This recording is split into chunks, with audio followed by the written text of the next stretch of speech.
Okay, I'm gonna make this video to illustrate how you can pretty easily roast your own coffee beans at home with minimal fuss. So here I have a bag of, let's say, unroasted coffee beans. These are a lot cheaper than the roasted ones by a factor of at least, I would say, if you were to buy them roasted, it would be 1.8 to 2.5 times as expensive, so you are saving a lot. These are usually, I think they're sold by the kilogram for this bag, and 1 kilogram of this is about 2,500 yen, tax included, maybe a little bit more now, in Japan. So if you, that's for 1 kilogram, and most of the roasted things you get are like 200 grams. So you do the math yourself, it's quite a bit cheaper, and all you need is really just your standard, you know, if you have this at home, who doesn't? If you cook, yeah? So all you do is on the gas stove. I believe it would work just as well for an IH, but I could be mistaken. I'll show you like without edits. Like get it, you know, if I rinsed it, get all the water to evaporate, and I'll just put them in like this, you know, just randomly, just slowly in. And the idea is not to put too much at once because it will make the roast very uneven. But yeah, so, and the trick is to just apply high temperature to your beans. There's only a few catches. One, that it will not roast as evenly as a professional roaster, of course, because this method of heating is going to be uneven by nature. The metal side will heat a lot faster, but it's not about that. You can save a lot of money, and if you can live with the uneven roast, in my mind, the taste difference is not that great. There will be a lot of smoke coming out. I think the idea is that you should shake it regularly like this. Make sure that you don't do it kind of a bit slower. And if I've had times where this was so smoky it set off the fire alarm, but if you just shake it a bit now and then, it won't be a problem. And the fun part about it is that when you've done it right, the beans will pop like a popcorn. The first pop indicates it's done, and you should probably stop there. But the problem is not all beans will pop at the same time. That here, a pop right there. So one bean popped, right, and then it'll start popping more and more and more. The goal is just to get them all to pop as evenly as possible. Perfectly even is not going to be possible at all. So best effort. And the only crimes here are taking them out before they've all popped once, and if you wait too long and they pop twice.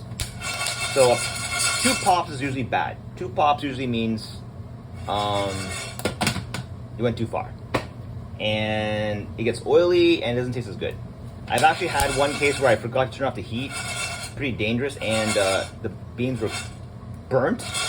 And I thought, well, maybe they're lying and it tastes really good burnt. No, they don't taste good burnt. The taste is all gone. So yeah, it does matter. If you under roast it, it's just as bad too. It'll have a very sour taste. And this is just my auto sensor on these Japanese roast. They automatically disable at a dangerous point, which is it's fine. I'm trying to maintain a temperature for you, which is really nice. And you see that slowly but surely, the bean color turns to like a nice, well, what you expect color. If it gets too smoky, I raise it to the top. Make sure the ventilation fan, usually I would turn off on high actually. It's probably better on high. Yep. And yep. Usually I would not be talking so like, I'd be looking at it. It's very relaxed. Now it's popping like crazy, right? So just shake it.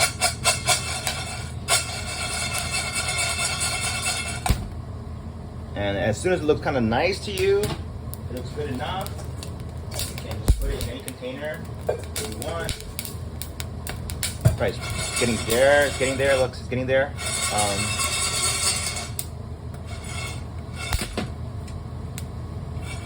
I'm looking for is just no oily ones. If you see oily ones, it's probably bad, and as many roasted ones as possible. Just an even color. And once that's done,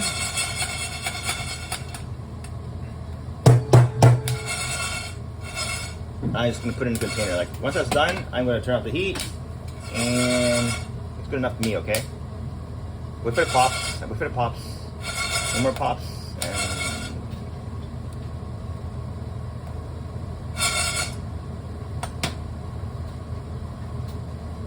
okay. It's good enough, I think. Yeah, it's good enough. Okay.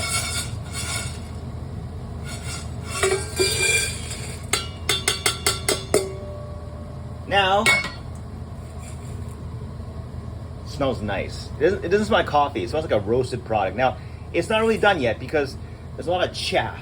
Yeah, it's like the skin that comes off, and it's better to take that out. So what you have to do now is, what I like to do is I use a blow dryer outside, not inside, and it will discard the chaff quite quickly.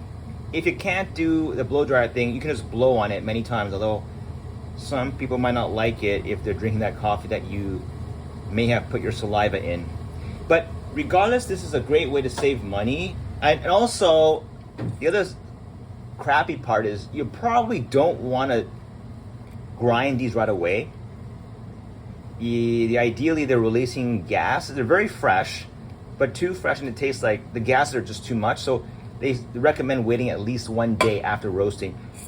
The thing is, though, those unroasted coffee beans that I showed you, like the ones here,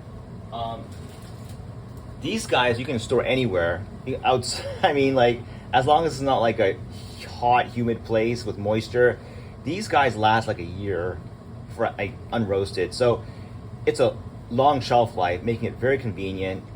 Once you roast it, though, I think it's about a month. So what I'll do is I just take this, I remove the chaff, and then I put it into a container, and that's it. But all you really need, though, is just this and a gas stove, and you can do it. You don't need any special equipment, and you can save money.